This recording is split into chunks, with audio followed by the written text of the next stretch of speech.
Naniniwala si Pangulong Bongbong Marcos na panahon na para sa industrialization ng sektor ng agrikultura.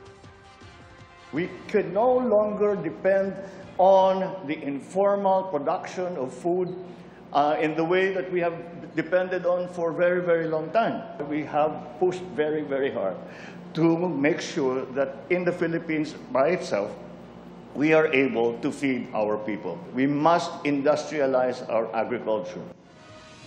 Sinabi yan ng Pangulo sa pagbisita niya sa pinakaunang world-class controlled climate poultry farm na itinayo ng San Miguel Corporation sa bayan ng Hagonoy sa Davao del Sur. Ang mga ganitong pasilidad daw ay malaking tulong para masigurong may makakain ng mga Pilipino. Bukod sa food security, lilikarin umano ng mahigit 1,000 trabaho para sa mga Davaoenyo ang pasilidad na isa lamang sa 15 poultry mega plants na itatayo.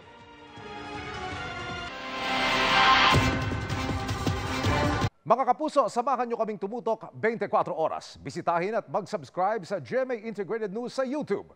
Sa mga kapuso abroad, bisitahin ang GMA Pinoy TV at www.gmanews.tv.